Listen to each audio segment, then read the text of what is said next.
Buenas tardes, colegas. En esta tarde vamos a hacer el tema cuidados intensivos y monitoreo ventilatorio en el paciente post-COVID.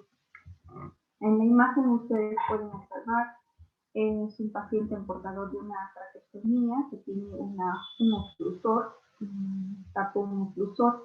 La idea es que nuestros pacientes que han estado en ventilación mecánica invasiva, con larga data de tubo endotraqueal y después han pasado a traqueostomía, puedan ir a casa, pero ya una vez retirada la cánula traqueal, ¿no? Entonces, en la imagen ustedes pueden ver, es una de las etapas donde nosotros hacemos diversas intervenciones para que el paciente pueda ir a casa ya sin cánula traqueal.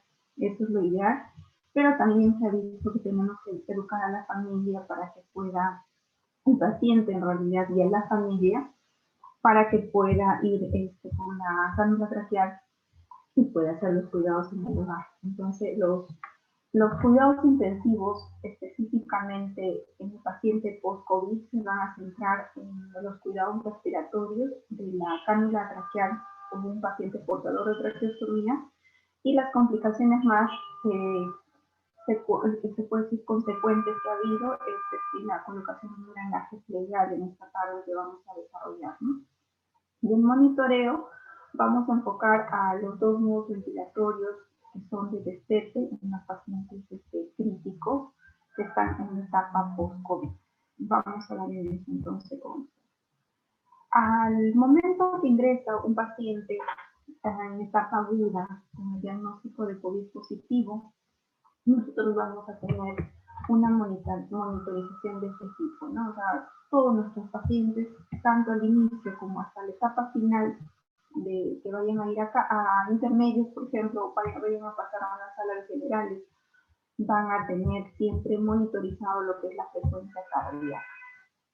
Todos también van a tener un saturador de oxígeno, donde vamos a poder valorar la oximetría del pulso, donde va a jugar un papel muy importante cuánto está saturando nuestro paciente durante, después y también en el hogar, posiblemente cuando vaya a casa este paciente portador de una traqueostomía en este caso, o también que se vaya sin ningún dispositivo de oxígeno, va a hacer la saturación importante el monitoreo de esto, ¿no?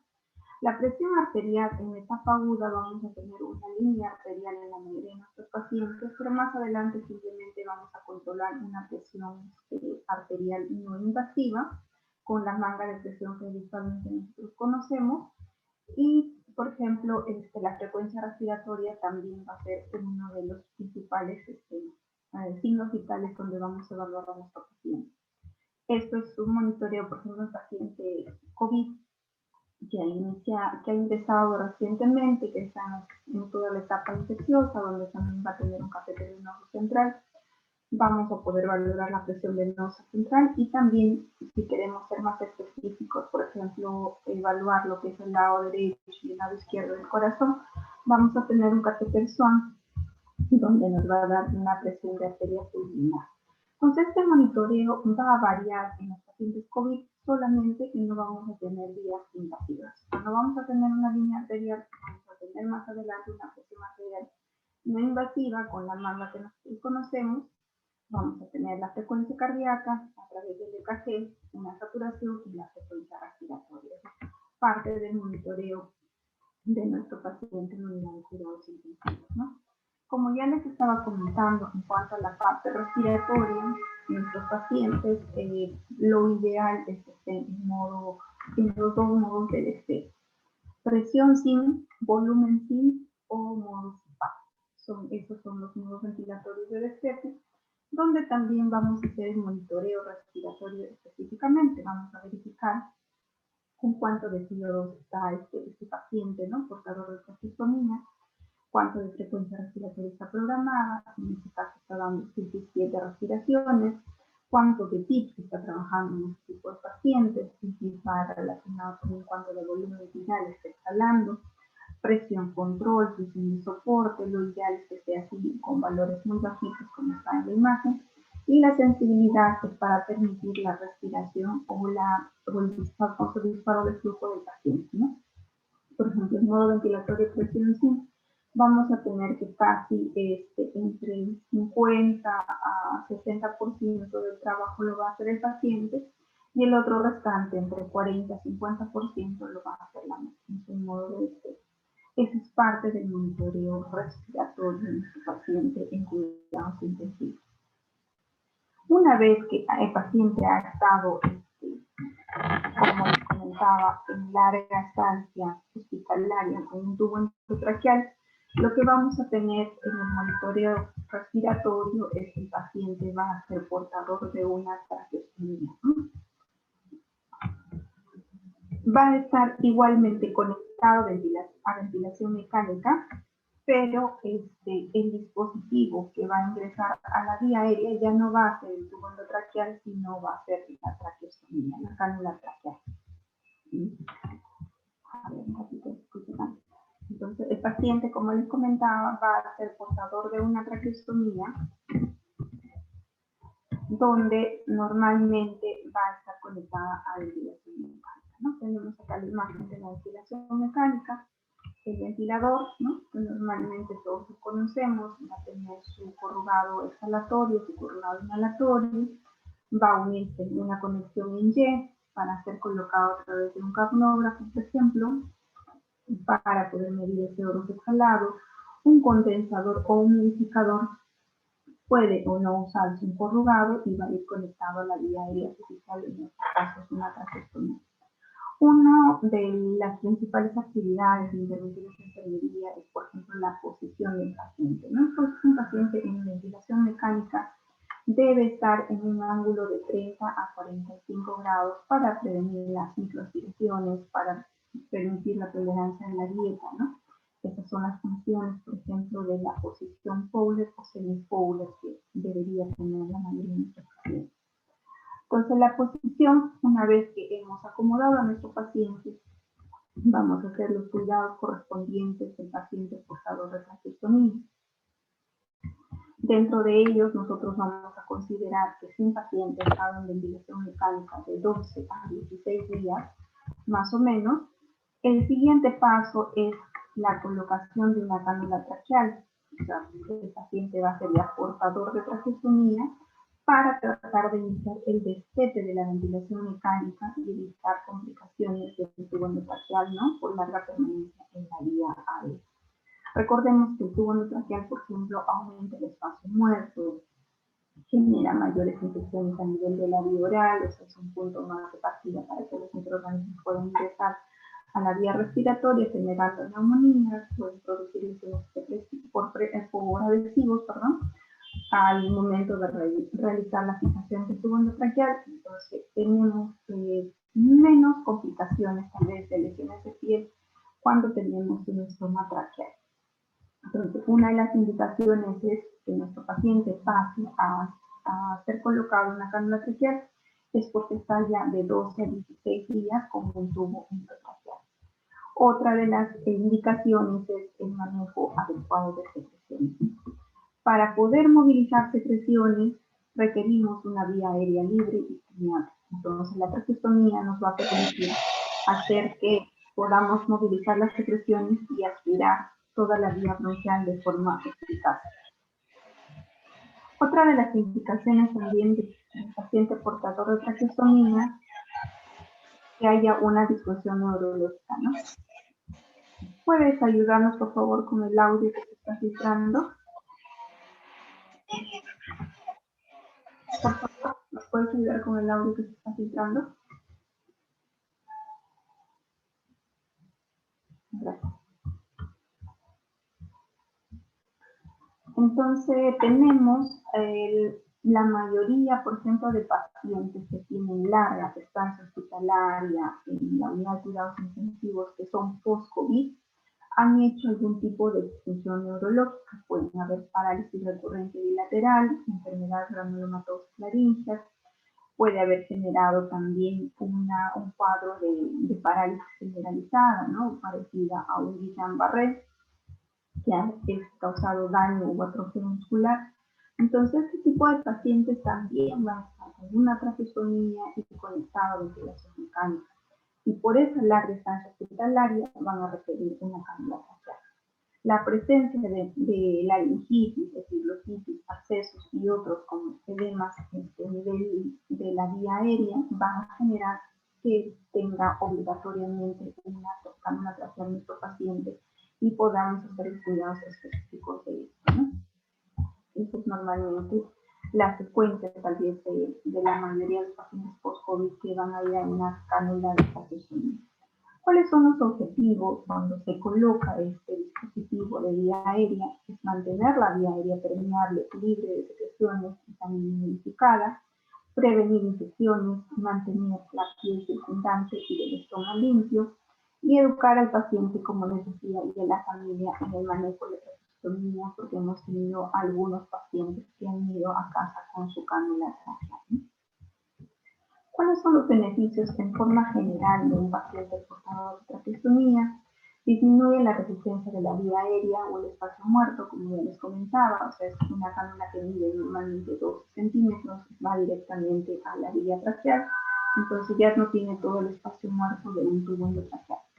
Disminuye el trabajo respiratorio y facilita el destete, preserva la funcionalidad de la glotis, posibilitando menos riesgo de respiración. Por ejemplo, cuando decimos que preserva la funcionalidad de la glotis, más adelante vamos a permitir posiblemente que este paciente logre articular palabras y también alimentarse, ¿no? Disminuye las lesiones de los labios, la lengua, los dientes, el paladar, obviamente porque ya no está el tubo tracheal a nivel de la boca. Facilita la higiene oral, facilita la movilización en la cama, facilita la aspiración de secreciones, facilita la comunicación por medio de la mímica labial, o sea, podemos hablar con el paciente leyendo los labios nosotros, ¿no? O colocando una válvula propia para permitirle al hablar. Vamos a ver también cómo podemos utilizar, por ejemplo, el dispositivo de las cánulas con fenestra para poder permitir al paciente que pueda hablar.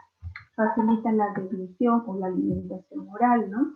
Es más segura, disminuye los riesgos de decantación accidental y es más confortable también para el paciente. Estos son los beneficios en forma general. Dentro de las desventajas, hemos tenido la evidencia de que en realidad un paciente que podamos colocar una traqueostomía durante los 8 días o durante los 12 días o 16 días de segundo tracheal, nos evidencia que no mejora la estancia hospitalaria, ¿no? Ni tampoco hay variación de la mortalidad del paciente. No hay ninguna evidencia científica que nos diga que si le colocas una cánula tracheal y el paciente va a ir más rápido tal vez en su casa, no.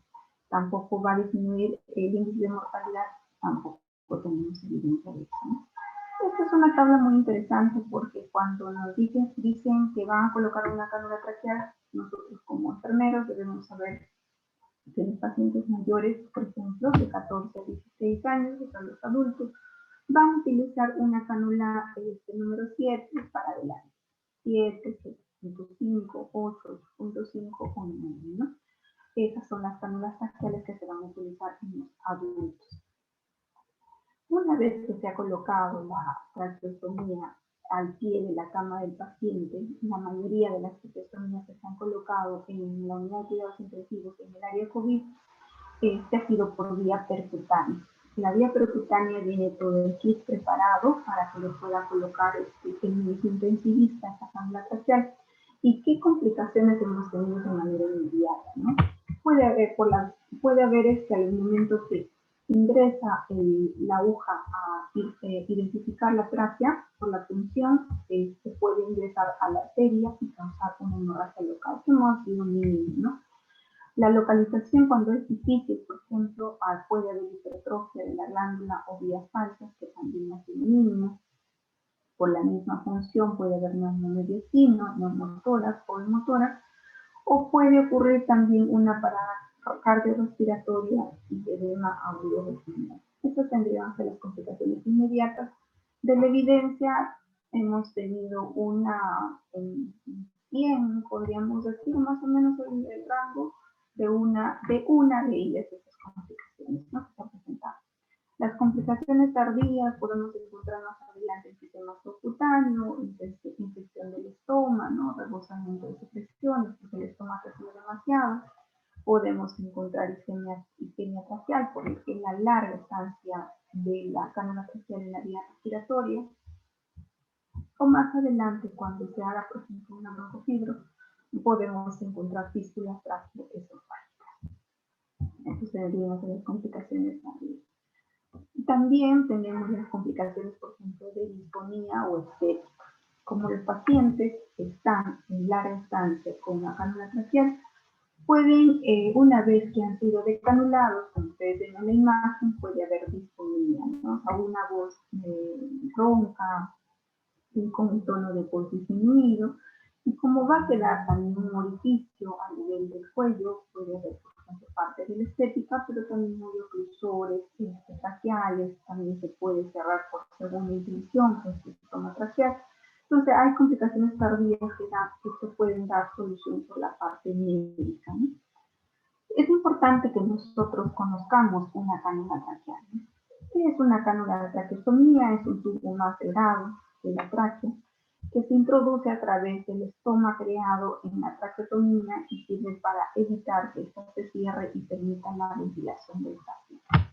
Esta es entonces una cánula traqueal, normalmente en los adultos mide 12 centímetros, se puede decir el tamaño estándar, y las anilladas miden un poco más, 16 a 18 centímetros, pero esta es la que clásicamente se coloca una cánula traqueal, ¿no? Acá podemos observar con detalle cuáles son las partes, por ejemplo, de esta cánula traqueal. Tenemos la parte externa, ¿no? Que la podemos observar, que va directamente al estoma traqueal, es ensamblada firmemente en su extremo distal a un adaptador o conector. O sea, este adaptador permite que se pueda conectar a mi paciente a la ventilación mecánica o a algún dispositivo de oxígeno. Tenemos el balón, ¿no?, del neumotaponamiento o el famoso CAP, ¿no?, donde vamos a poder medir la presión. Tenemos una sección tubular de plástico con la curvatura adecuada para su inserción en la tráquea. Todas las cánulas van a tener esta curvatura, ¿no? Esa es la que normalmente también tiene esta. La podemos llamar cánula externa, la llaman cánula madre también, que normalmente va a ir en la vía traqueal de nuestro paciente. La punta siempre va a ser con un extremo rombo, ¿no? Una punta plana con bordes uniformemente redondeados para evitar lesiones al momento que se coloque en la tráquea. Después siempre va a tener una endocánula, esta es la endocánula, y con una placa de retención para el cuello flexible y rígido. En este caso, si es que ocurriera de manera accidental, por ejemplo, el retiro de toda la cánula traqueal, a través de este guiador o endocánula, el médico tiene que reposicionar o recolocar la cánula traqueal, ¿no? Y todos van a tener también su el famoso, como les decía, CAP o balón de neumotaponamiento para poder medir la presión a nivel externo, ¿no? El balón piloto específicamente. Al inicio, cuando es nuevo la cánula traqueal, van a tener los sujetadores o las amarras correspondientes de esta cánula traqueal. Y después ya vamos a tener que usar adaptadores, o también si la familia puede comprar, se puede solicitar la compra de los sujetadores traqueales, ¿no? Esta es la cánula interna, que siempre debe venir una colocada en el paciente y la otra debe ser de repuesto para poder cambiar y lavar cuando sea necesario, ¿no? Debe tener, como les comentaba, la cánula madre, estas pestañas para colocar los sujetadores. Tenemos la cánula interna, el globo de neumotaponamiento o balón de neumotaponamiento, el balón piloto y la válvula antirreflujo para la inyección de aire. Y este es el conector, ¿no?, la línea de inflado, y este es el obturador o guiador para poder reposicionar si fuera necesario o de forma accidental se retirara esta cánula traqueal. Acá tenemos, ¿no?, los tres dispositivos que normalmente vienen. Esta es la cánula externa o la cánula madre, la llaman también cánula externa, los orificios o orejuelas para poner los fijadores, ¿no? Esta es la cánula interna con su obturador. Recordemos que esta cánula interna debe tener dos, una colocada en el paciente y una de repuesto. Como vuelvo a repetir, esto debe ser nuestra exigencia para poder, cuando estamos haciendo los cuidados, tener una nueva, limpia, para recolocar y retirar la otra sucia y poder limpiarla y tener siempre la vía aérea terminada.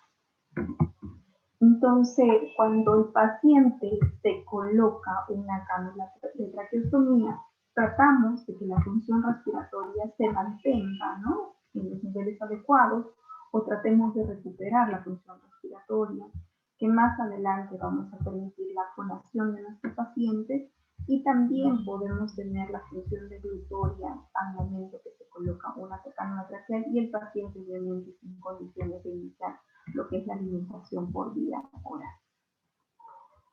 Cuando hablamos de cuidados del paciente portador de traqueostomía, vamos a tener una de las intervenciones, es, por ejemplo, cómo curar o cómo mantener el estoma traqueal limpio, ¿no? Una de las intervenciones es medir la presión del balón de neumotaponamiento, como les dije, acá está el balón, y acá tenemos nosotros la cánula de traqueostomía.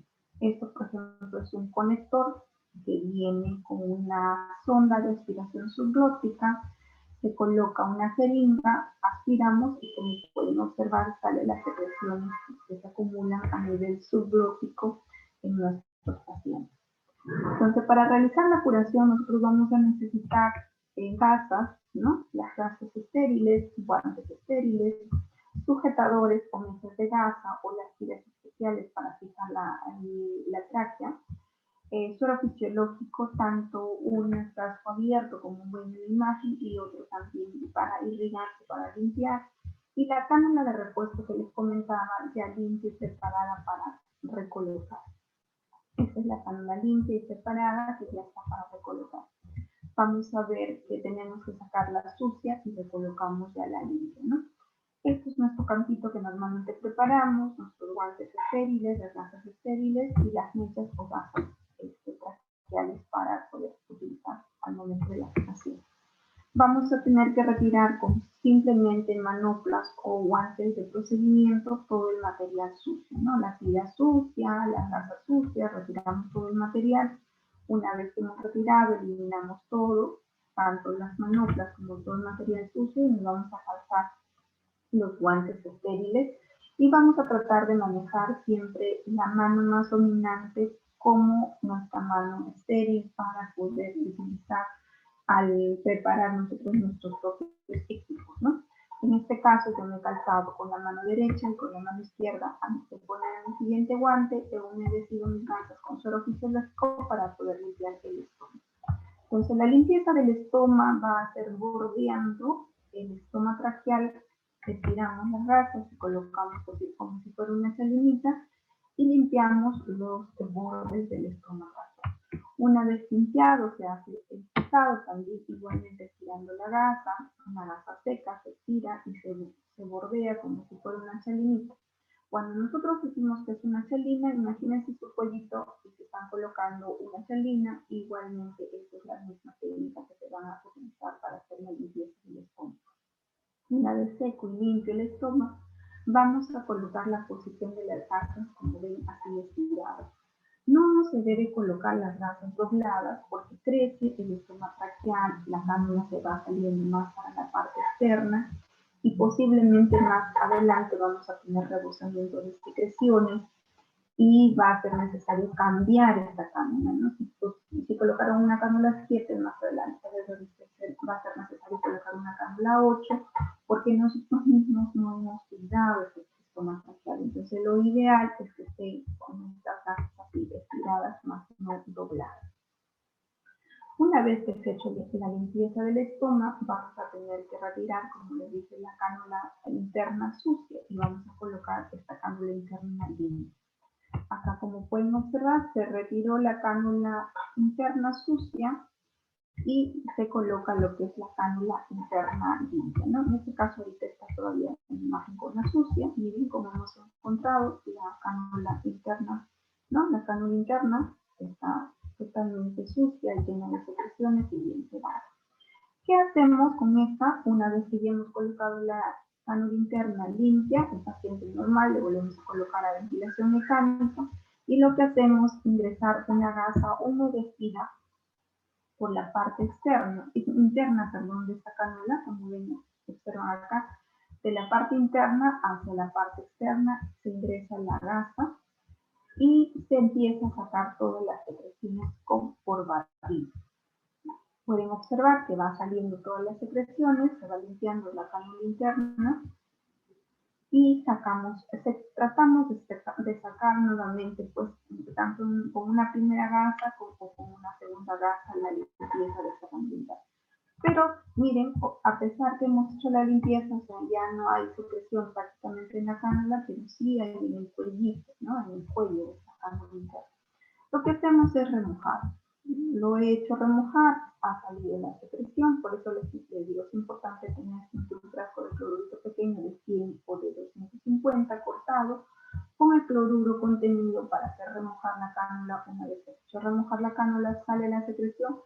Puedes ayudarte también con un hisopo o con una jeringa de tuberculina, y lo que haces una vez que has limpiado, lo secas bien y lo guardas para nuevamente el siguiente uso, ¿no?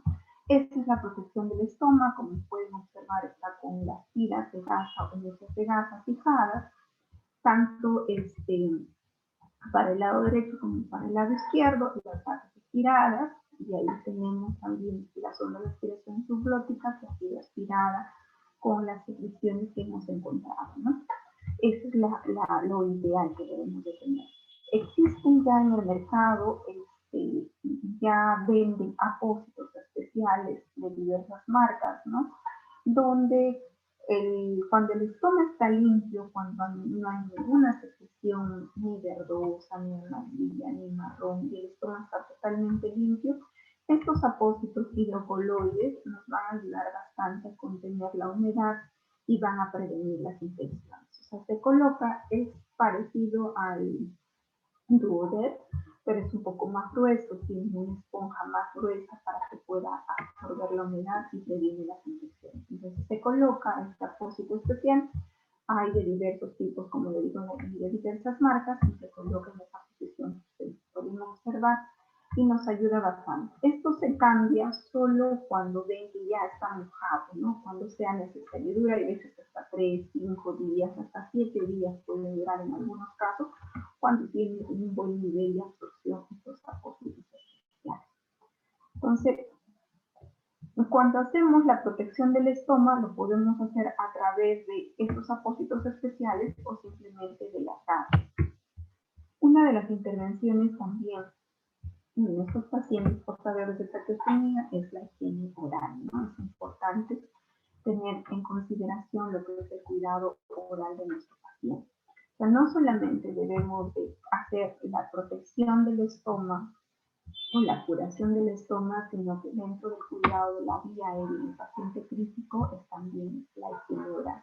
Ustedes pueden observar, nos hemos fijado con unas cintas cepinadas que nos regalaron, están las casas estiradas, y lo que hacemos también, una vez que hemos terminado de realizar la limpieza del estómago, hacemos el lavado de la boca. El lavado de la boca, recuerden que se hace con cepillado, ¿no? Un cepillado dental. A ver, perdón. Se hace con un cepillado dental. Se utiliza también clorexidina oral, que es 0,12% para poder barrer la placa bacteriana. El protocolo también de aspiración primero es en boca y después en tubo, que es parte también de este cuidado integral de la vía aérea, ¿no? Otra de las intervenciones que vamos a tener en este paciente crítico post-COVID es el uso de aerosoles, ¿no? La administración de bromuro, de dexametasona, la administración de Verotex, por ejemplo, también hay presentaciones que vienen para inhalar, donde va a hacer la administración de aerosoles.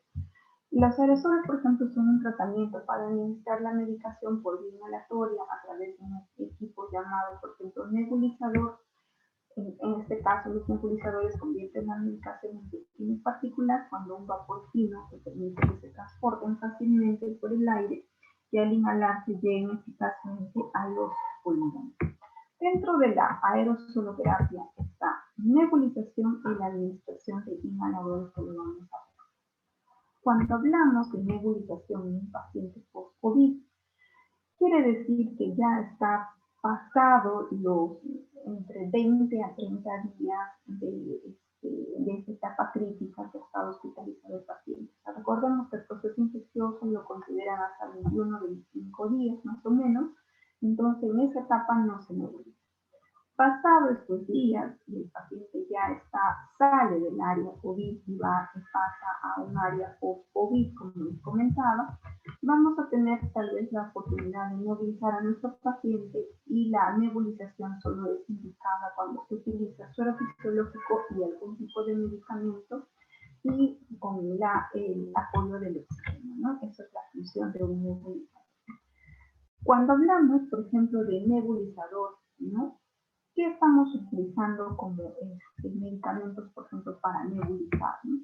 Tenemos dentro de los antibióticos, por ejemplo, para nebulizar, se puede nebulizar la colistina, la nitacina, la trombomicina, centamicina, astenam, ciprofloxacino, ceftazidima, vancomicina, amphotericin B.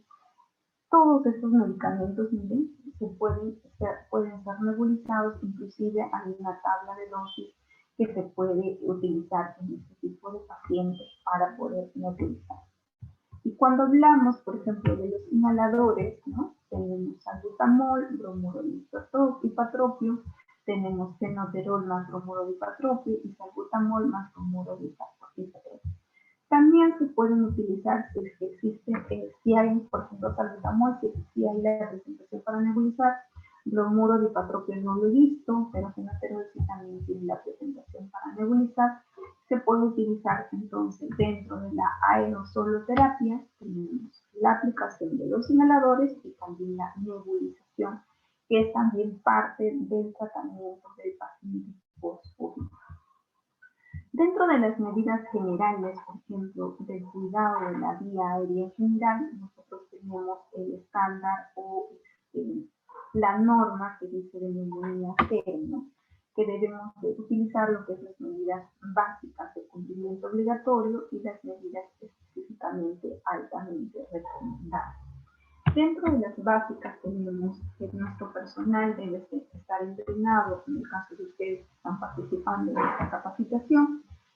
Consideramos también como segunda opción, frente a muchas infecciones, el lavado de manos, el control de la presión de neumotaponamiento, eso lo vamos a ver, la higiene bucal, como les comentaba, es uno de los indicadores de neumonía cero, con clorexidina oral, hacer la higiene oral a 0,12% o a 0,2 cada 6 a 8 horas, evitar el decúbito supino, por eso comenté que la posición de nuestro paciente debe ser entre 30 a 45 grados siempre que sea posible, favorecer el proceso de extubación precoz, por eso utilizábamos los modos ventilatorios, presión SIM, volumen SIM o CPAP, de forma segura, utilizar estos modos ventilatorios, evitar programar, por ejemplo, evitar el cambio programado de tubuladoras y modificadores de tubos faciales.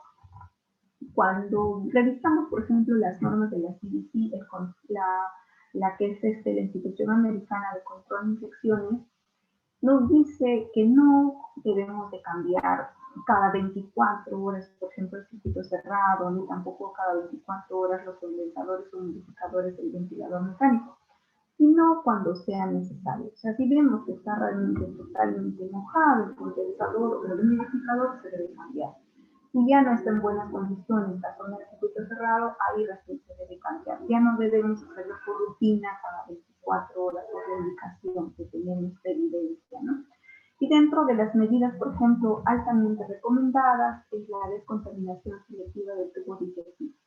Si mi paciente está con sonda nasogástrica, yo debo de estar observando si hay tejido gástrico para evitar, por ejemplo, la regurgitación y la neumonía por aspiración.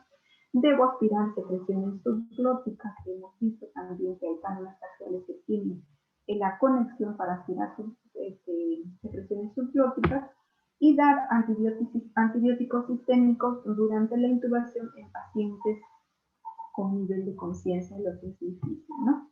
Entonces vamos a seguir con esto. Dentro de la técnica, por ejemplo, para la aspiración de secreciones, vamos a considerar cuál es el propósito, ¿no? Despejar las vías aéreas respiratorias, eliminando las secreciones o boca al faringe, Prevenir las infecciones de las vías aéreas, explicar el procedimiento al paciente si es que es posible, y lo que es tener cuidado al momento, por ejemplo, si el paciente puede toser y está en ventilación mecánica o está ya en destete progresivo de la ventilación mecánica, debemos de promover en realidad más la tos y evitar la aspiración de secreciones en este tipo de pacientes. Estos son los materiales para poder aspirar secreciones. Tenemos en consideración, por ejemplo, que la presión de aspiración del equipo de aspiración en los adultos debe ser de 80 a 120 milímetros de mercurio, en los niños de 80 a 100 milímetros de mercurio y en los bebés de 50 a 80 milímetros de mercurio. Esos son los valores que vamos a tener en cuenta al momento de aspirar secreciones. En cuanto a las soluciones que vamos a preparar, debemos de tener soluciones para aspirar boca, es agua destilada, en el caso de tubo endotraqueal, cloruro de sodio. Sondas de aspiración de circuito cerrado es de uso obligatorio en el paciente COVID en etapa aguda y también en el paciente post-COVID, porque posiblemente es un paciente con infecciones añadidas, ¿no? Por el mismo ambiente hospitalario. Sondas de aspiración de sistema abierto, al momento de aspirar debo hacerlo de manera circular, no debo pasar más de 10 a 15 segundos aspirando, no olvidarnos de hiperoxigenar a nuestro paciente y la presión que ya habíamos estado comentando de 80 a 120 milímetros de mercurio. Cuando hacemos la aspiración por sistema abierto necesitamos guantes estériles, y en este caso, si se está aspirando tubo endotraqueal o traqueostomía, necesitamos suero fisiológico. Si se estaría aspirando por sistema abierto en boca, vamos a tener que utilizar agua destilada.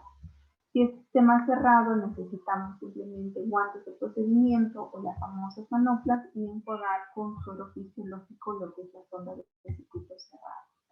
Para el adulto necesitamos la sonda de aspiración para lo que es la vía oral, una sonda de número 16 a 18 French para poder aspirar secreciones por vía oral, ¿no?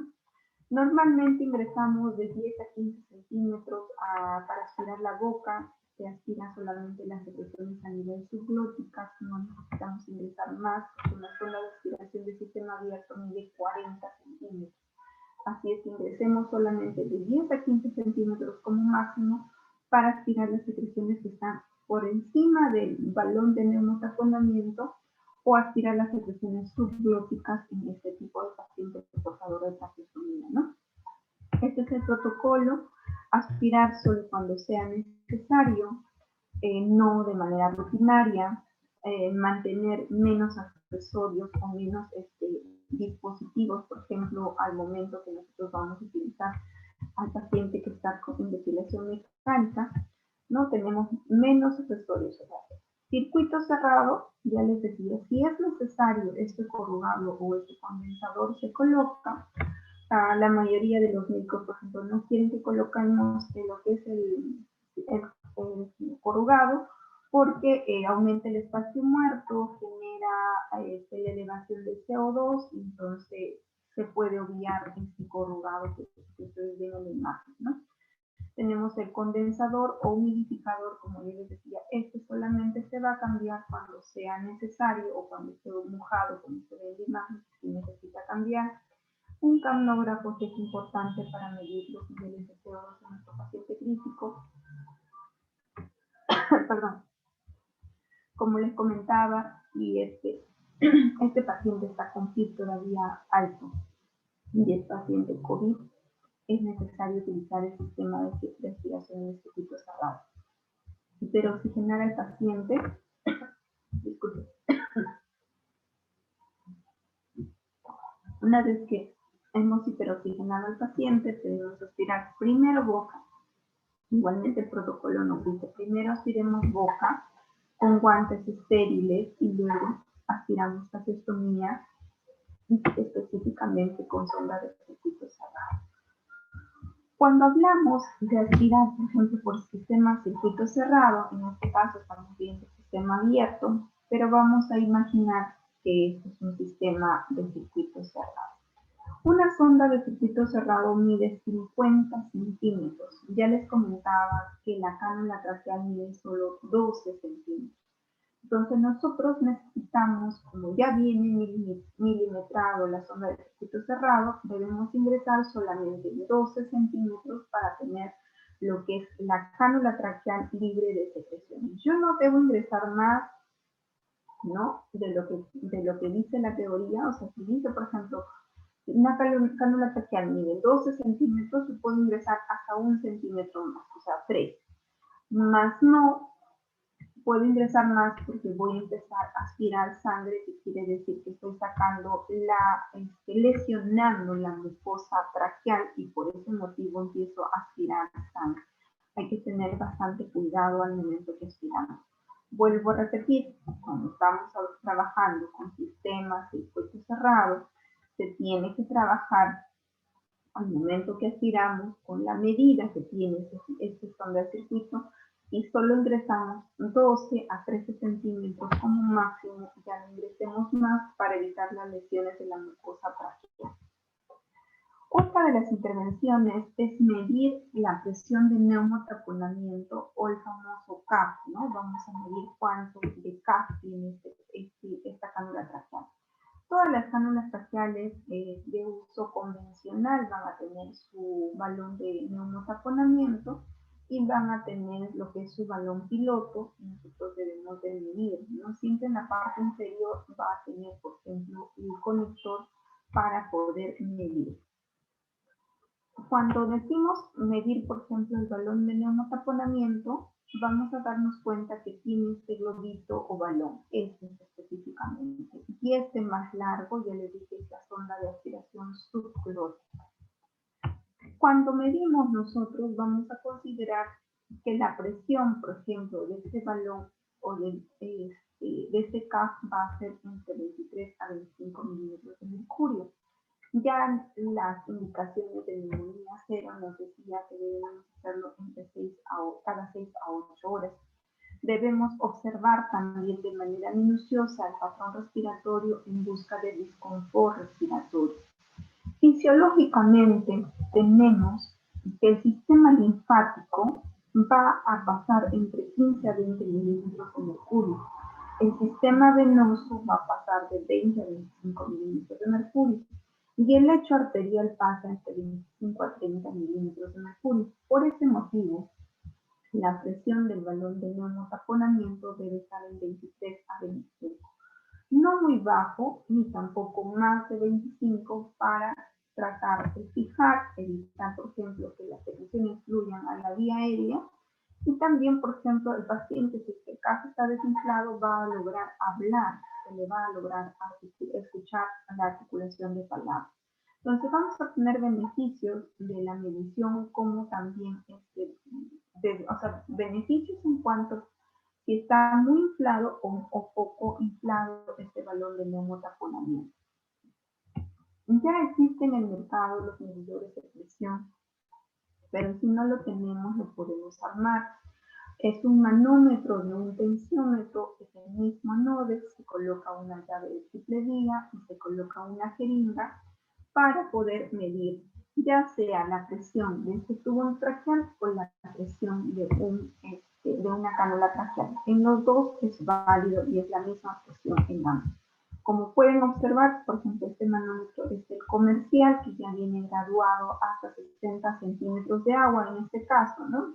60 centímetros de agua, y normalmente tiene el conector, la jeringa, la llave, tenemos la cánula traqueal, acá tenemos el balón de neumotaponamiento y el famoso CAF, ¿no? O balón. Se conecta este medidor al conector del balón para poder medir exactamente cuánto de presión tenemos en este tipo de pacientes. ¿Por qué debo cuidar, como les comentaba, este balón de neumotaponamiento cuando el paciente esté en traqueostomía o esté en tubo endotraqueal? Es para promover una adecuada fijación en la tráquea para la aplicación de la ventilación mecánica con presión positiva, prevenir la aspiración de secreciones en la orofaringe hacia los pulmones, la prevención de la extubación accidental, mantener la posición central de la traqueostomía, minimizando posibles lesiones de la pared traqueal. Siempre cuando revisemos a un paciente portador de traqueostomía, debe estar centrado a nivel del cuello, bien posicionado esta canula traqueal. No debe estar ni para la derecha ni para la izquierda, a no ser que tú lo tengas del lateral derecho o lateral izquierdo y tengas que acomodar un poquito tu paciente, ¿no? Pero normalmente la posición es central. Si yo tengo mi balón de neumotaponamiento, ¿no? He medido y está demasiado insuflado, mayor de 25 milímetros de mercurio, voy a tener inicialmente una isquemia local que progresivamente puede generar pérdida del cartílago, generando lesión por estenosis y la famosa traqueomalacia, la acidez de la pared traqueal.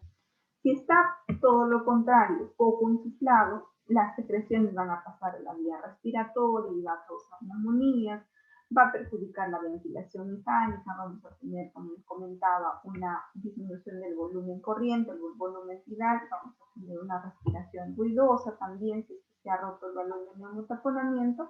Y si el paciente está despierto, está con un blasón de 9 a 10, tal vez le vamos a escuchar también hablar a nuestro paciente.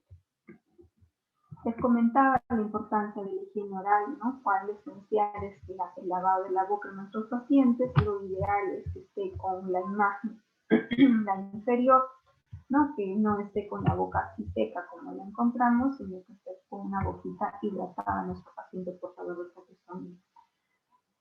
La clorexidina en los trabajos de investigación han mostrado evidencia que disminuye lo que es las placas bacterianas de gram positivos y gram negativos, previene las neumonías asociadas a la ventilación mecánica, disminuye la colonización a nivel orofaríngeo, contribuye a la reducción de bajas tasas de infección a nivel del tracto respiratorio, ¿no? Ya les comentaba también que la higiene se debe hacer cada 6 horas con la clorexidina oral al 0,2 o al 0,1%. Y este es el cuidado integral de un paciente portador de traqueostomía. Que la boquita esté hidratada, limpia y también el estómago traqueal esté limpio. Una vez que el paciente está ya con una traqueostomía y hemos visto los cuidados generales de enfermería, tanto de esta cánula traqueal como hemos visto la revisión, la curación del estómago, la higiene oral, vamos a ver que la mayoría de nuestros pacientes que están en procesos de destete en el área post-COVID van a estar en 2 modos ventilatorios ya conocidos, ¿no? Ventilación mandatoria intermitente sincronizada, el famoso SIM, ya sea por presión o por volumen, o el CPAP, que es presión positiva en las vías aéreas. Vamos a observar. Cuando hablamos de ventilación mandatoria intermitente sincronizada o el famoso SIM, es la combinación, dice, de las respiraciones de la máquina y la respiración espontánea del paciente. Yo les decía al inicio que puede ser, ¿no? Que el 50% lo haga el paciente y el 50% del trabajo respiratorio lo haga la máquina. En modo ventilatorio, sí, más o menos ese es el rango de trabajo. Puede ser también 60% el paciente y 40% la máquina, pero más o menos va entre ese rango que debería de trabajar, ¿no? La respiración mandatoria se entrega, dice, cuando se centra el esfuerzo del paciente y siempre se hace de manera sincronizada. El paciente va a determinar su volumen vital y la frecuencia de respiración espontánea. Cuando digo que el paciente está respirando solo, yo veo, por ejemplo, mis ondas de presión, voy a tener esta onda que se hace negativo, que es la inspiración del paciente, donde está captando el esfuerzo del paciente en la máquina, inspira y hace su expiración. Igualmente, esfuerzo del paciente y empieza a inspirar y expira, pero esto lo hace la máquina. En este caso, máquina, paciente, máquina, esos son los modos ventilatorios en el caso de sí. Acá tenemos este panel, ¿no? Donde podemos observar que está programado 12, el paciente está dando 17 respiraciones, está con una presión control de 10, una presión de soporte de 10, un PIB de 8, CO2 al 35%, pero miren, sus finales están en los 159, que están muy bajos los volúmenes virales exhalados de este paciente. Y si observamos ondas, por ejemplo, acá quiere decir que el paciente totalmente está respirando de manera sola, espontánea, solo la máquina le ayuda, por ejemplo, para sostener esta presión de soporte, le ayuda, ¿no?, a sostener la presión inspiratoria también de nuestro paciente. Y lo que hacemos es que en estas ondas entrecortadas, puede ser que estos volúmenes virales estén así entrecortados o con pequeñas ondas medias deformes, es porque está con secreciones, posiblemente puede estar haciendo broncoespasmo o algún tipo de dificultad respiratoria está ocurriendo con este paciente y es necesario nuestra valoración de nosotros, ¿no? Vamos a seguir. Cuando vemos las ondas de la ventilación mandatoria intermitente, o el famoso TIM, vemos el esfuerzo del paciente, empieza la inspiración, expira y empieza, por ejemplo, las respiraciones de él, ¿no? Inspiración, expiración, reposo, otra vez inspiración y expiración, el esfuerzo del paciente, la máquina y nuevamente empieza el paciente. Les decía que el trabajo es 50-50, máquina, paciente, máquina, paciente. Eso es la ventilación mandatoria, intermitente, sincronizada, donde la mayoría del trabajo, lo ideal es que el paciente empiece a trabajar, que se capte el esfuerzo del paciente, el esfuerzo inspiratorio del paciente, y la máquina le asista para poder sostener la inspiración, ¿no? Cuando usamos en los pacientes, les decía, post-COVID, que tienen un patrón respiratorio normal, pero los músculos respiratorios son incapaces de realizar todo el trabajo respiratorio. ¿Qué ha ocurrido cuando un paciente tiene COVID? La musculatura, han visto que la mayoría de nuestros pacientes bajan bastante de peso, entonces la musculatura en forma general disminuye, o sea, la capacidad de los músculos también se disminuye, todos los músculos están flácidos. Y se tiene que empezar a recuperar esta musculatura.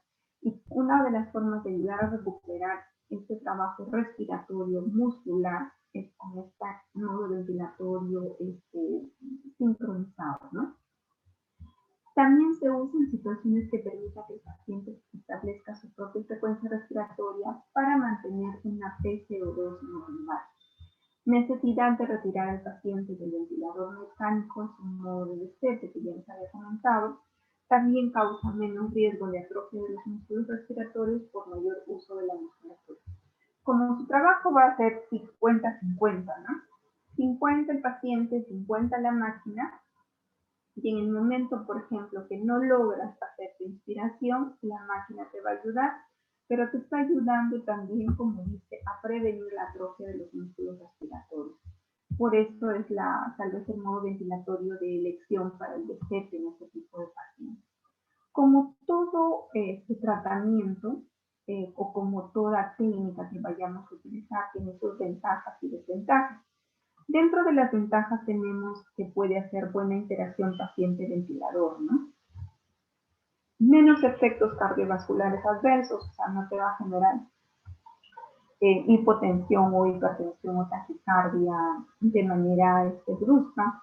Determina el volumen vital y la frecuencia respiratoria espontánea del paciente, o sea, permite que él pueda utilizar sus músculos y por eso determina su frecuencia respiratoria y su volumen vital el mismo paciente, ¿no? La respiración mandatoria se entrega cuando se censa el esfuerzo del paciente, por eso se llama ventilación mandatoria intermitente sincronizada, ¿no? Ocasiona menos hiperventilación y menos autopit. Mantiene los músculos respiratorios activos. Entonces vienen hacia las ventajas y desventajas de las ventajas de la ventilación mandatoria intermitente. Dentro de las desventajas podemos tener tipo ventilación, puede ocurrir que el paciente disminuye la respiración espontánea, puede aumentar el trabajo respiratorio a baja frecuencia respiratoria programada, presiones pico, por ejemplo, variables, ¿no? Las presiones pico pueden aparecer variables. Puede haber también una alcalosis respiratoria o una hiperventilación. Eso vendrían a ser las ventajas de la ventilación mandatoria intermitente. ¿Qué se programa normalmente cuando vemos ventilación mandatoria intermitente programado a través de presión? Tenemos acá frecuencia respiratoria, ¿no? Programado 10, el paciente haciendo 10, el tiempo inspiratorio, perdón, la presión inspiratoria o la presión control. Tenemos el tiempo inspiratorio, la presión de soporte, el PIC, la sensibilidad y el PIO2. Esos son los parámetros para programar ventilación mandatoria intermitente sincronizada a través de presión. Y cuando hablamos de ventilación mandatoria intermitente sincronizada a través de volumen, va a programarse frecuencia respiratoria, volumen vital, flujo. Se puede o no programar lo que es el tiempo inspiratorio, la presión de soporte, se va a programar el PIC, la famosa sensibilidad, y se programa lo que es el PIO2. Esos son los parámetros que vamos a ver. Cuando hablamos del otro modo ventilatorio, que ya es prácticamente el último paso, el último camino para el retiro de la ventilación mecánica, hablamos de la presión positiva continua en las vías aéreas. La respiración espontánea, en que se mantiene una presión positiva durante todo el ciclo respiratorio, se denomina presión positiva continua de las vías aéreas o el famoso modo CPAP, ¿no? ¿Qué ocurre en este modo? A comparación de la ventilación mandatoria intermitente sincronizada, ustedes pueden darse cuenta que ya no existen estas ondas tal vez triangulares, sino hay ondas más sinusales, donde el paciente es el que comanda todo su trabajo. O sea, hay una respiración espontánea donde el paciente va a dirigir. Acá la máquina te da solo un 10% del trabajo y el 90% del trabajo lo tienes que hacer tú, ¿no? Por eso es el último paso para retirar la ventilación mecánica. Es un modo de destete, es un retiro progresivo de la ventilación mecánica prolongada. El paciente debe tener un adecuado patrón respiratorio y también un volumen vital que el mismo lo va a manejar. El paciente realiza todo el trabajo respiratorio, el volumen vital y la frecuencia respiratoria son determinados por el paciente, ¿no?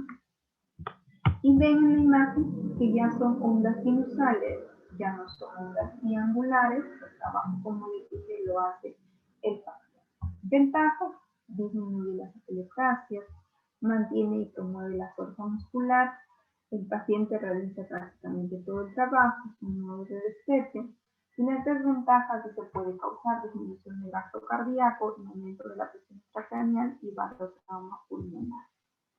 ¿Qué se programa en un modo CPAP? Vamos a tener que programar la presión de soporte, el PIC, la sensibilidad y el PIO2. Ustedes se dan cuenta que ya no se programa frecuencia respiratoria porque el paciente, en este caso, por ejemplo, está haciendo 12 respiraciones de manera espontánea. El volumen vital también va a estar determinado por el paciente. Solo lo voy a apoyar con presión de soporte, PIC, sensibilidad y lo que es el PIO2. Estos tendrían a ser los dos modos ventilatorios que se usan más en los pacientes post-COVID en la etapa ya de retiro progresivo del destete de la ventilación mecánica. Entonces, tenemos pacientes con tracostomía en ventilación mecánica, en modo presión sin volumen sin o también modo CPAP con presión de soporte. Eso debería ser tal vez la mayoría de las intervenciones generales que vamos a hacer en este paciente. Una de las complicaciones que vamos a tener en este tipo de pacientes es la presencia de aire, líquido, sangre o a nivel de la pleura, ¿no? El famoso derrame pleural. El famoso derrame pleural puede ser por aire, líquido o sangre. Se va a ubicar entre la pleura parietal y la pleura visceral. Entonces va a tenerse que colocar en este paciente un drenaje pleural. Si es que el paciente se puede referir, vamos a tener presencia de dolor, falta de aire, dificultad respiratoria, la taquicardia, lo podemos evidenciar también en nuestro monitoreo, hipotensión, puede haber una trachea desviada, ausencia del músculo vesicular, distensión de venas del cuello o puede haber una cianosis de tipo periférico. Esta sintomatología debe de llamar la atención si el paciente no me informa, ¿no? O sea, está todavía con efectos tal vez de algún tipo de sedación. Voy a tener que observar y ser minuciosa cuando tengo taquicardia, cuando hay hipotensión, cuando hay algún tipo de dificultad respiratoria, como se dice, ¿no? Ahí en el texto, o también si hay una evidencia de cianosis, debe llamarme la atención y debo de sospechar que posiblemente sea un derrame pleural. ¿Cómo se va a diagnosticar un derrame pleural en este tipo de pacientes? Es a través de una radiografía de tórax. Ya la mayoría de unidades de cuidados intensivos tienen un ecógrafo, entonces a través de la ecografía también se van a poder determinar un derrame. O de manera casual, el paciente va a un tipo de tomografía abdominal y también de paso pueden coger las imágenes a nivel de tórax y pueden encontrar también a nivel de la tomografía encuentran un derrame. La gasometría también nos ayuda a determinar qué está ocurriendo con este tipo de pacientes u otro tipo de exámenes que nos pueden, por ejemplo, las caídas de la hemoglobina, nivel de plaquetas también bajo, ¿no? O perfil de coagulación alterado, posiblemente estemos sospechando de un hemotórax. Cuando vemos la placa de pulmón, esta es una placa normal, vamos a lograr ver lo que es la silueta cardíaca, ¿no? El botón aórtico y las tramas pleurales, ¿no? Todo el largo traqueobronquial que normalmente vemos en una placa de tórax. Y pueden observar que los pulmones están con una opacidad media ploma, se puede lograr una buena ventilación, de ambos pulmones. Pero cuando miren, hay un derrame pleural extenso, se pierde esa imagen de los pulmones y se logra observar una placa blanca, como dicen los médicos, ¿no? Se observa una placa blanca y estamos sospechando de un derrame pleural extenso. Cuando hay un hemotórax, también se logra ver a través de una placa de tórax y tenemos más marcado, más oscuro la parte ploma de los pulmones, miren ambas, es un hemotórax del lado bilateral. El empiema, la mayoría casi se diagnostica a través de una tomografía, es un poco más difícil determinar la presencia de pus a nivel de los pulmones a través de una radiografía de tórax, pero también se puede, en algunos casos se logra observar y más específico es una tomografía, presencia de pus a nivel de la pleura, ¿no? El famoso empiema pleural. ¿Cuáles vienen a ser las principales causas, por ejemplo, de un derrame pleural? Tenemos infecciones a nivel pulmonar, un paciente que tiene bastante larga estancia en nuestra unidad va a hacer posiblemente algún tipo de infección y va a ocurrir pues el famoso derrame paraneumónico de tipo vírico, bacteriano, fúngico o por riqueza. En empiema, que es presencia de pus, ¿no? Embolia o infarto pulmonar también va a causar un derrame pleural, presencia de motoras también, que va a generar en este caso un derrame pleural. Y tenemos ahí el pulmón colapsado, ¿no? Entonces, cuando el médico nos dice que va a colocar un drenaje pleural, la colocación de este drenaje pleural estará indicada en los volúmenes mayores, ¿no? En este caso, por ejemplo, de alta densidad, dice los derrames paraneumónicos complicados, por ejemplo, líquido pleural con pus, empiemas, ¿no? Que tengan presencia de gram positivos, un pH menos de 7, una glucosa menos de 50 miligramos por decilitro. Esto posiblemente, estos resultados que les estoy comentando de líquido pleural, presencia de pus, gram positivos o glucosa, es cuando han hecho una toracocentesis previa. O sea, simplemente hicieron la función de la pleura, tomaron unas muestras, tenemos resultados y nuevamente esta pleura se llena de líquido, entonces necesita un drenaje, colocación de un drenaje torácico. Entonces, las decisiones que vamos a tomar frente a un neumotórax, por ejemplo, dicen, ¿no? Las colecciones de aire pequeñas en pacientes estables con respiración espontánea pueden manejarse de manera conservadora. Si tenemos solamente un neumotórax, como se ve en la imagen, que es pequeño, va a remitirse de manera espontánea.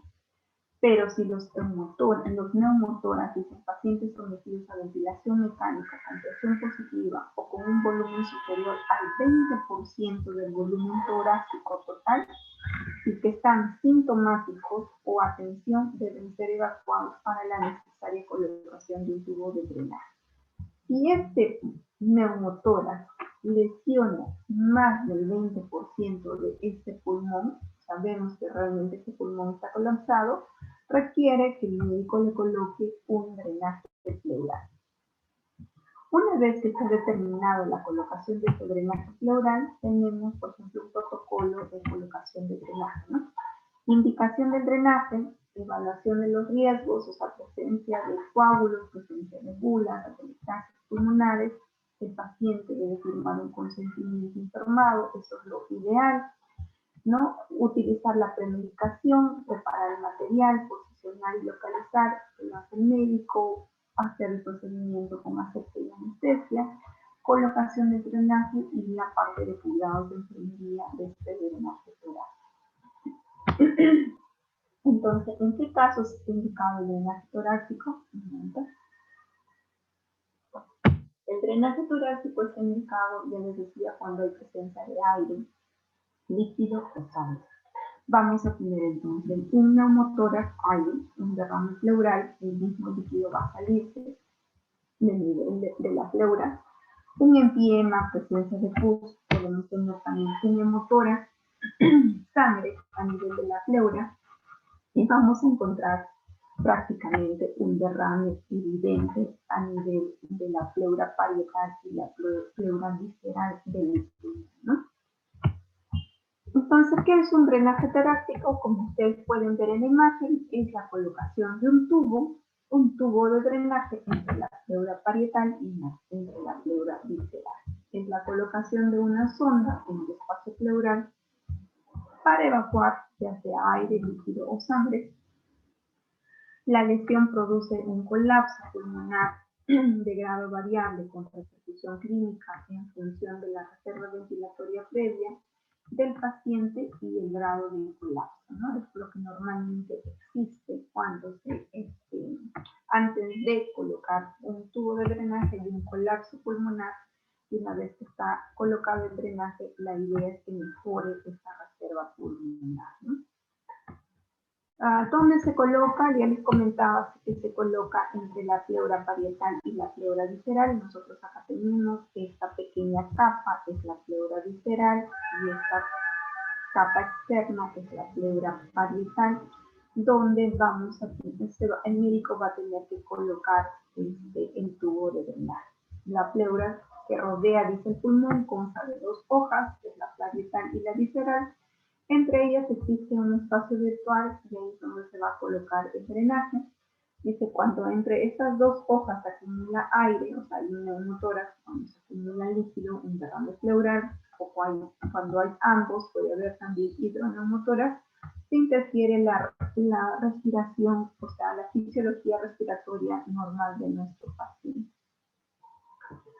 Una vez que está colocado este drenaje, va a poderse eliminar el aire o el líquido de la pleura, ¿no? Que está acumulado. El volumen pulmonar recibe en consecuencia la capacidad vital del paciente disminuye cuando hay un derrame. Si la cantidad de aire o gas es lo suficientemente grande o si se acumula rápidamente, se puede desarrollar una insuficiencia respiratoria aguda. Ya lo habíamos visto anteriormente, o sea, que el paciente puede estar taquicárdico, puede estar sin hipotensión, puede tener síntomas periféricas, puede tener dolor, o al momento de lateralizar que nos vaya la saturación, esos son evidentes de que algo está ocurriendo con este pulmón, puede ser un derrame, y es necesario que se coloque un drenaje pleural. Dentro de los materiales, cuando el médico decide colocar un drenaje pleural, vamos a tener que considerar y tener a la mano los equipos, ¿no? ropa estéril, en este caso para el médico, guantes estériles, campos estériles, gasas también, antisépticos. Si uso, por ejemplo, yodopovidona en espuma, también debo utilizar yodopovidona en solución. Si utilizamos clorexidina, se puede hacer la limpieza con agua destilada o también con alcohol, o simplemente se queda también el apósito de clorexidina, o sea, se deja la zona embebida con clorexidina y solo se seca para poder hacer la inserción correspondiente. Utilizar agujas y jeringas para poder colocar, por ejemplo, la lidocaína si es necesario, y para también hacer la función, ¿no? Anestésicos locales como lidocaína, nitinefrina, hoja de bisturí para hacer la apertura, una pinza tipo coche y una sutura para poder fijar el drenaje pleural. Cuando nos comenta el médico que va a colocar un drenaje, ya tengo listos los materiales y también debo de saber, por ejemplo, qué número de tubo de drenaje pleural voy a necesitar. Si hablamos de los pacientes adultos, ¿no? Que tienen peso mayor de 40 años, peso más de 40 kilos, vamos a tener que diferenciar. Si es un exudado, o sea, es directamente del pulmón, voy a necesitar un tubo 28 a 36. Pero si es, por ejemplo, un problema, es un derrame pericárdico que ha generado también un derrame pleural, voy a necesitar un tubo más delgado que puede ser un 24 a 28. Normalmente nosotros usamos un tubo 28 en la mayoría de los drenajes porque también es doloroso. Nuestros pacientes que están despiertos, un tubo más grueso de 28 siempre les duele bastante y les molesta bastante. Entonces hay que saber elegir el número de tubo. En estándar yo les podría decir que siempre les dejan un número 28 a los médicos para que no les pueda generar dolor a nuestros pacientes. Cuando alistamos los materiales, porque nosotros somos los que asistimos en el procedimiento, vamos a tener que tener el tubo de drenaje, el anodes o el látex correspondiente, ¿no? Para conectar el sistema de sello de agua y pinza de clampaje. Este es el frasco del sistema de sello de agua. Este es normalmente el frasco de vidrio, el convencional, porque es muy fácil utilizar, por ejemplo, los frascos descartables, pero vamos a hacer en esta tarde el cuidado del drenaje pleural en el modo clásico, ¿no? Que necesitamos preparar. Este es el frasco de vidrio, tiene una tapa, en este caso es una tapa rosca, internamente tiene una tapa de goma para el sellado y va a tener una pipeta larga y una pipeta corta. En la pipeta larga es donde vamos a colocar el anodes y que va a ir conectado al drenaje pleural, y la pipeta corta va a ir al medio ambiente o conectado a la aspiración, ¿no? Para que el sistema de sello de agua funcione correctamente es necesario que el líquido cubra 2 centímetros de la varilla. Esto lo vamos a ver a detalle. Cuando hablo, por ejemplo, de la pipeta más larga, es la que va conectada al paciente, y pongo el agua, puedo poner 300 de agua, 400 de agua, o sea, de acuerdo a lo que dice la teoría del frasco de sellado. Esta pipeta debe estar cubierta con 2 centímetros de agua, tanto para arriba como para abajo. No puede estar en la base, tampoco esta pipeta pegada a la base, porque no va a permitir que fluya, ¿no? O que salga la secreción. Por eso es importante que quede así como ven en la imagen al aire, 2 centímetros para abajo de agua y 2 centímetros para arriba cubierta del agua. Y la pipeta pequeña siempre va a ir abierta para la atmósfera. Eso es lo ideal de cómo debemos de preparar nuestros frascos de drenaje, ¿no? Frasco de vidrio sellado de la tapa de goma, pipeta más larga al paciente, pipeta corta al medio ambiente. Una vez que hemos tenido que preparar nuestro frasco de drenaje, vamos a preparar al paciente. Si está despierto, se les puede explicar el procedimiento. Y si es que está sedado, va a ser tal vez más fácil para el operador, en este caso el médico, colocar, ¿no? El médico va a colocar en este triángulo de seguridad que normalmente va a manejar, va a colocar el drenaje, va a tener en cuenta lo que es el músculo pectoral y las glándulas mamarias para no lesionar. La posición de nuestro paciente es que insercione la mano donde se va a trabajar. Si yo, el médico va a colocar un drenaje pleural del lado derecho, entonces mi mano yo debo colocar en la cabeza, ¿no? Mi mano derecha coloco en esta posición. Si es en el lado izquierdo, pongo al lado contrario. Ahora, si el paciente, les comentaba, no puede colaborar, lo que hacemos es amarrar la manito en la canilla y tratar de mantener esta posición flexionada para que sea más fácil para el operador colocar este drenaje pleural, que sea más accesible y menos traumático para nuestro paciente. Si es que él ayuda y nos permite, por ejemplo, utilizar esta posición sedente, ¿no? O sentado, sería lo ideal, ¿no? Para que pueda también drenar.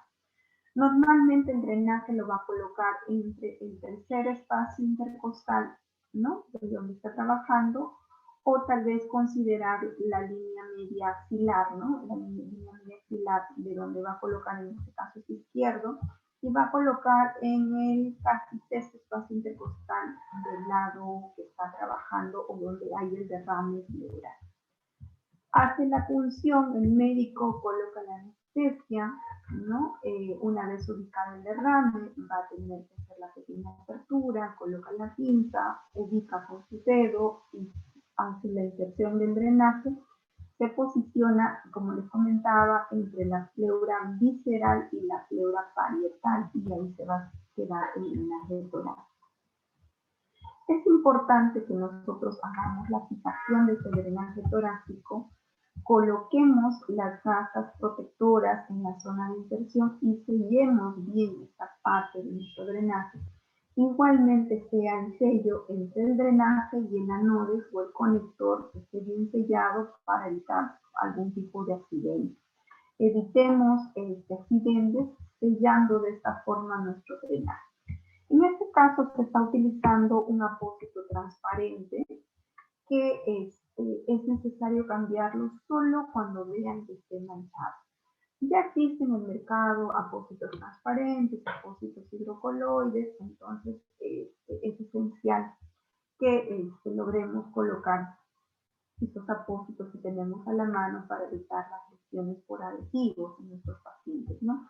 Entonces sellamos siempre el punto de inserción bien sellado, siempre con gasa porque tiene tendencia a mojar, y la conexión entre el drenaje y el anodes también debe estar bien sellado porque en momentos de permeabilizar u ordeñar se nos puede desconectar, pero si lo tenemos bien selladito, entonces vamos a evitar los accidentes.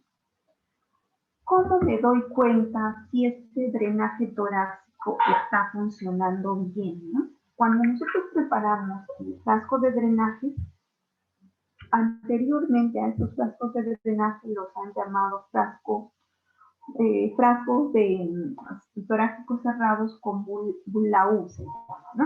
Con bullaú, que no tienen conexión de aspiración, pero yo puedo evaluar este frasco de bullaú a través de la inspiración y de la expiración del paciente. Cuando el paciente está expirando, normalmente debo ver en el frasco las burbujas de aire. Y si mi paciente está en el proceso de inspiración, la pipeta más larga, como está inspirando, vamos a ver como un retorno del agua o el retorno de la secreción, y normalmente va a volver a caer al momento de la expiración, y en la expiración vamos a ver las burbujas. Estas son las dos formas de verificar que tu drenaje está bien posicionado, está en la forma adecuada, y lo evaluamos en la inspiración y en la expiración. En la inspiración, el líquido ingresa en la pipeta más larga, y en la expiración vemos burbujas en el líquido que está quedando en el frasco de bullaú. ¿Qué cuidados de enfermería vamos a tener con este frasco de drenaje, ¿no? Inicialmente dice va a salir líquido sanguinolento, que estamos hablando, por ejemplo, de un hemotórax, vamos a tener secreciones hemáticas, como se ve en esta imagen, ¿no? Luego vamos a tener secreciones serosas más adelante, y finalmente va a salir, por ejemplo, entre 2 o 3 días un líquido seroso ya un poco más claro. Aproximadamente dentro de las primeras horas vamos a tener una salida de líquido entre 100 a 300 mililitros aproximadamente. ¿Qué ha ocurrido, no? Cuando hay un hemotórax, por ejemplo, presencia de, ¿cómo se llama? Se me olvidó el nombre, de hidrotórax, ¿no? A nivel de la pleura.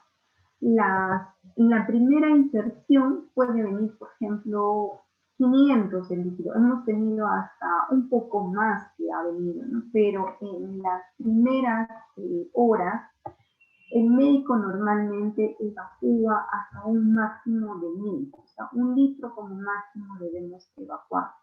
No podemos drenar de manera brusca todo el líquido, o sea, si en la pleura se ha acumulado 2 litros, no debemos sacar los 2 litros, sino ir sacando de manera progresiva. Inicialmente podemos sacar 1 litro, se clampa 2 a 3 horas según indicación médica, y se vuelve a desclampar las siguientes horas para que salga el otro contenido del líquido. ¿Por qué? Porque puede haber taquicardia, puede haber hipotensión, puede haber descompensación hemodinámica. Por la pérdida brusca de líquidos, entonces es necesario que el drenaje pleural se debe ir sacando el líquido de manera gradual o poco a poco, no en forma global. Los 2 litros que tiene de derrame lo vamos a sacar de manera brusca, tiene que ir de manera progresiva, ¿no? Cuando el drenaje va disminuyendo, en este caso menos de 50 mililitros, vamos a informar al médico, o sea, de manera continua. Nosotros cada 24 horas hacemos el cambio de frasco de frasco de drenaje y vamos informando al médico cuánto va saliendo, ¿no? Si ya empieza a salir casi 50 mililitros en 24 horas, posiblemente ya esté para retiro. Dentro de las primeras horas, como yo les menciono, y si el paciente ha tenido algún tipo de cirugía, hay veces va a salir 50 mililitros por hora, un aproximado más o menos, y estamos desclampando.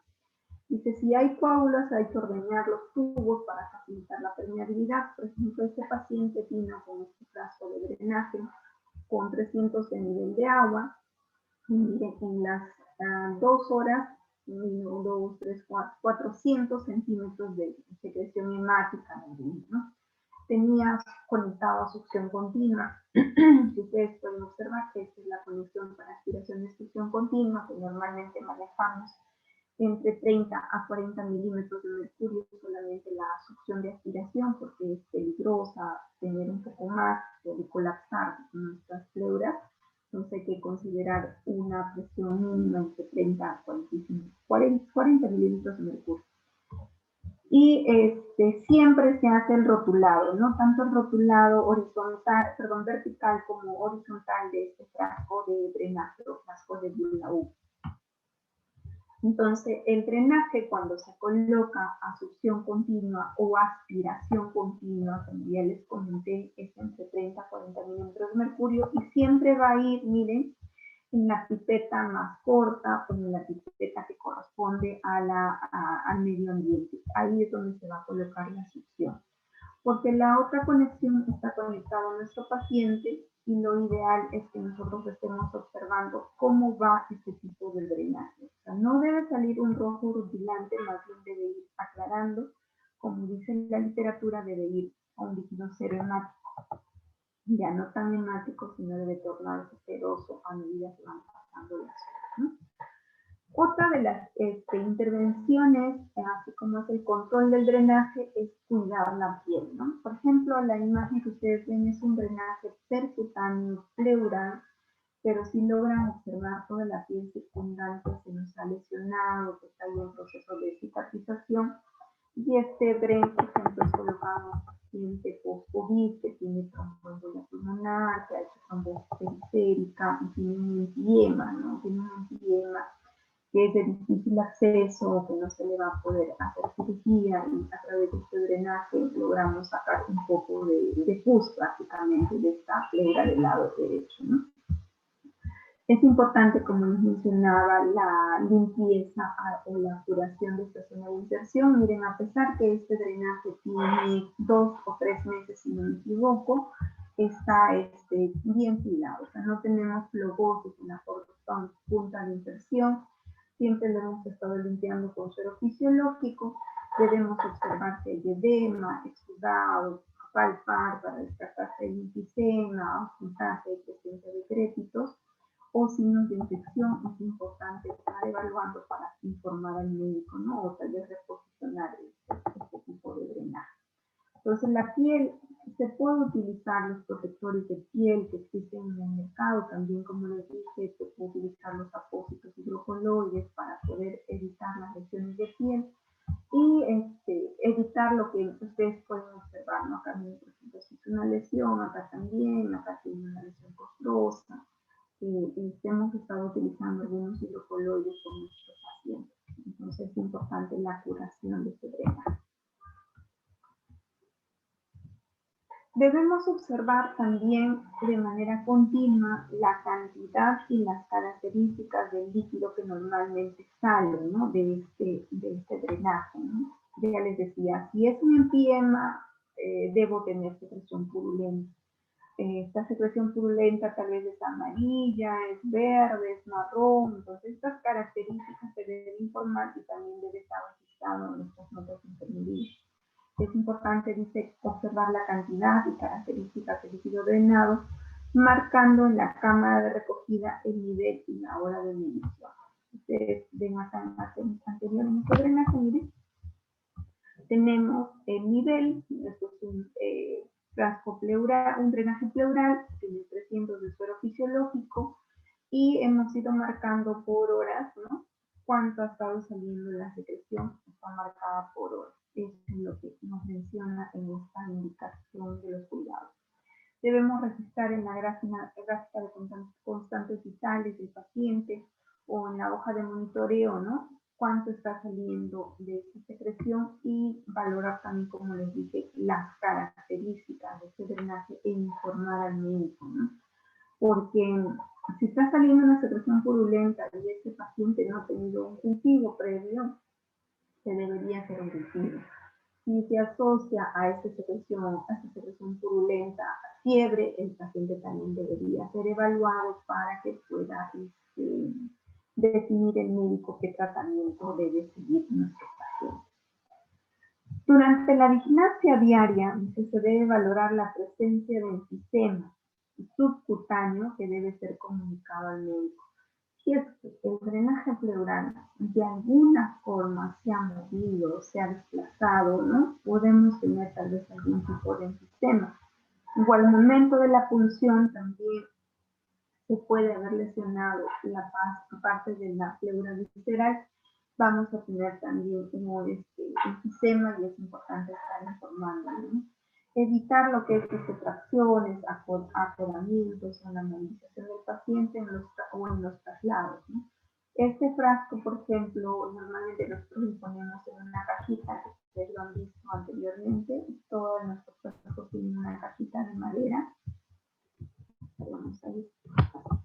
Esto es una cajita de madera protectora. Si no tuvieran la cajita, pueden poner una caja de cartón, de frasco, de por ejemplo, la jeringa, la caja de cartón de los guantes que son más gruesitas, ¿no? De los guantes estériles, de la caja más dura, para evitar los accidentes. Si yo voy a trasladar también a mi paciente, debería tener mi pinza en la mano, siempre en la cabecera del paciente está su pinza, para yo pinzar y poder movilizar a nuestros pacientes. Por eso es importante tener en consideración todos nuestros cuidados y evitar, como dicen ahí, las acodadoras o tracciones.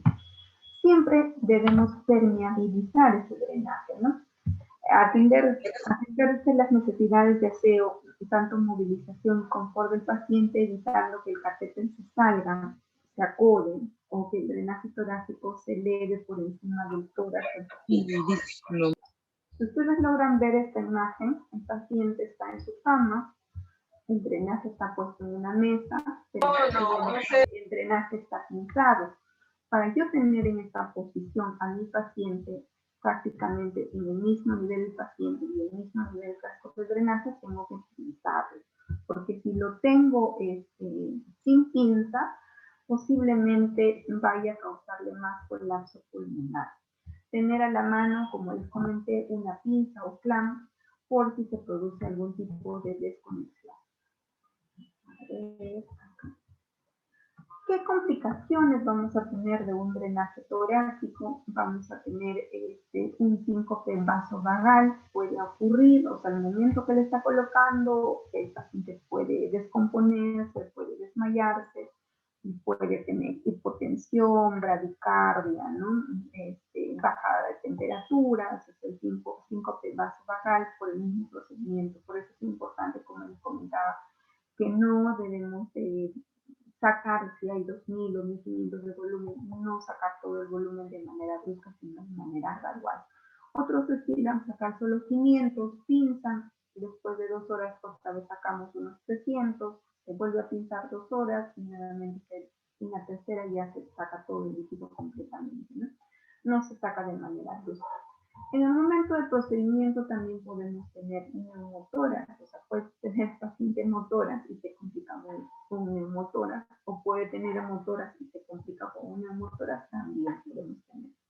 Laceración, tal vez cuando el operador no es tan experto, puede lesionar algún tipo de órganos abdominales, puede haber infecciones también por el mismo de la punción, o podemos tener la no obtención de líquido pleural, ¿no? Al momento que puede hacer la punción, el médico no logra encontrar el líquido y entonces va a ser una complicación que más adelante le va a generar infección a nuestro paciente.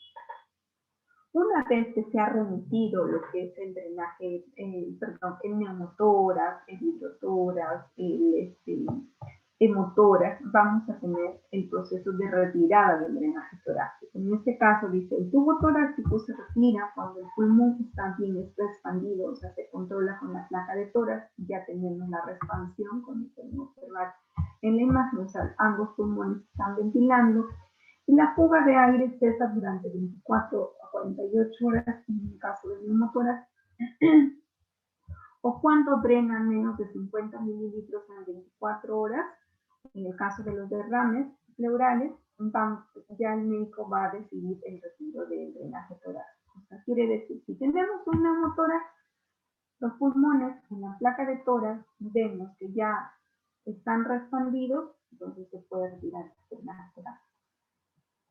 Si es que ha habido un hemotórax, un hidrotórax, un empiema, y a través de la placa de tórax vemos también que ha remitido y también observamos que el líquido que sale es menos de 50 mililitros en 24 horas, entonces ya estamos listos para el retiro del drenaje torácico, ¿no? Esas vendrían a ser las intervenciones principales que vamos a tener durante el paciente post-COVID en las áreas de unidades de cuidados intensivos, que vienen a ser en realidad la colocación de un drenaje torácico es una complicación que la mayoría de nuestros pacientes hacen, tal vez en la etapa COVID aguda y también en la etapa post-COVID por la larga estancia hospitalaria, y la colocación de la traqueostomía, que es un modo de destete para el retiro de la ventilación mecánica y que para más adelante pueda ir a la casa sin la cánula traqueal o tal vez con la cánula traqueal, y también tengamos que educar a nuestra familia y paciente sobre los cuidados del paciente portador de traqueostomía. ¿Alguna pregunta, colegas? Pueden hacer sus preguntas a través del chat si es que desean. ¿O alguna duda?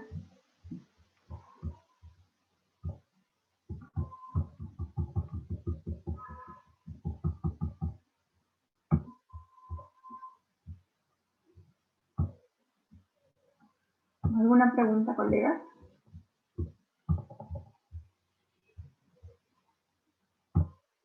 Los dos modos ventilatorios también que se usan en este paciente crítico, se puede decir, en la etapa post-COVID, ya les comenté que es modo ventilatorio sincronizado, ventilación aleatoria intermitente sincronizada, ¿no? Es la famosa SIM, a través de presión o de volumen, o el famoso modo ventilatorio CPAP, que son los dos modos ventilatorios de destete para poder retirar lo que es la ventilación mecánica y más adelante el retiro gradual de la cánula traqueal, ¿no? Cuando hablamos, por ejemplo, también de lo que es la decanulación de nuestro paciente, podemos trabajar, por ejemplo, 2 horas de tubo en T o 1 hora de tubo en T y también lo que es la ventilación mecánica. Esas son algunas formas también de destete de la ventilación mecánica. Yo creo que hay una pregunta.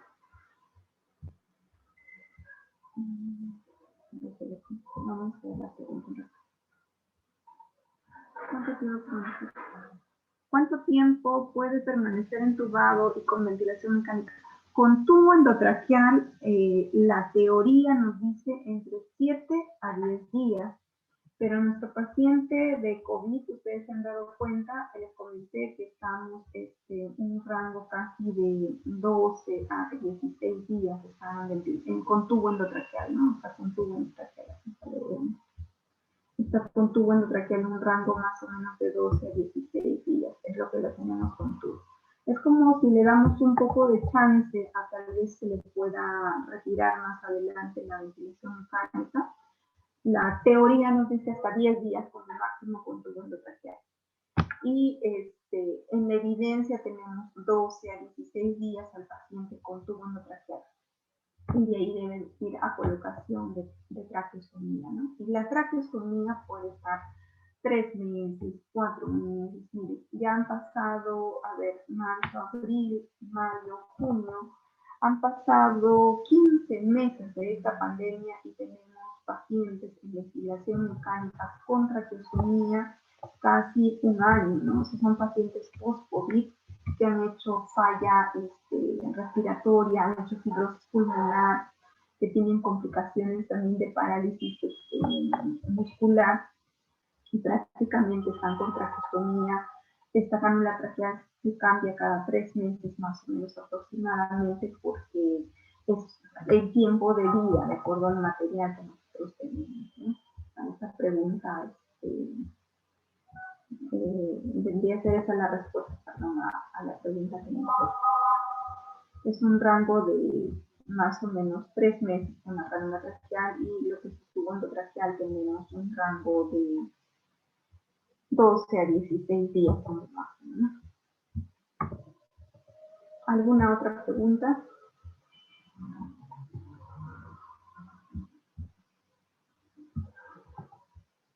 ¿Alguna otra pregunta, colega?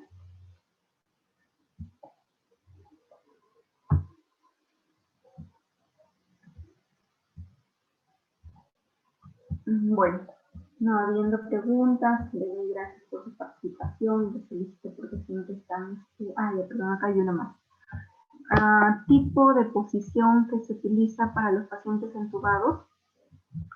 La posición es Fowler o semi-Fowler, creo que sí puse también, la posición es Fowler o semi-Fowler, porque ya no son pacientes de COVID prácticamente, en el proceso infeccioso de COVID, ¿no? Normalmente en la etapa aguda utilizamos posición prona, recuerden, ¿no? La pronamos a nuestro paciente en el momento que está delicado.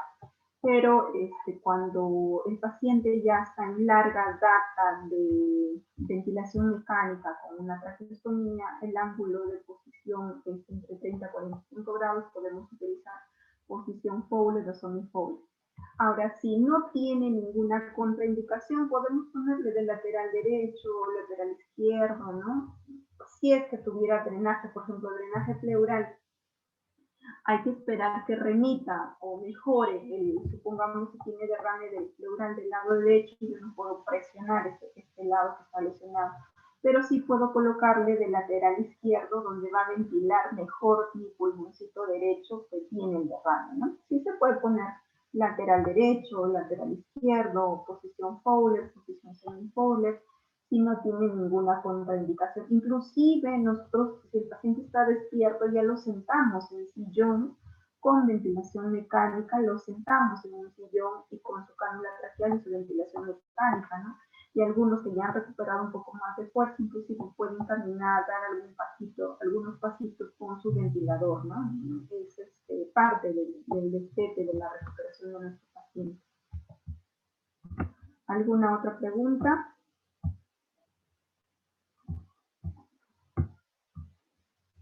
¿Alguna otra pregunta, colega?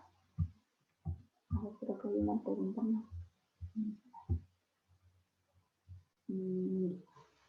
Espero, Jesús, haber respondido a tus preguntas. ¿Cuánto tiempo puede permanecer entubado con ventilación mecánica? Ya respondí.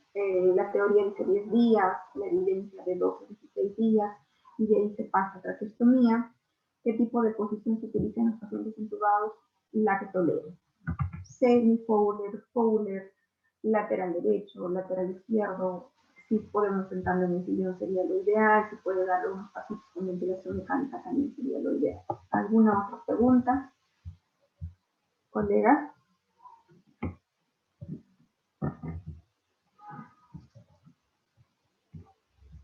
Espero poderlos ayudado, colegas. Que la capacitación haya sido de beneficio, que les vaya bien. Muchas gracias por su atención. Gracias.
Bueno, buenas noches a todos los participantes. Ha finalizado el curso. Cualquier duda o consulta pueden comunicarse a través de WhatsApp. Muchas gracias a todos.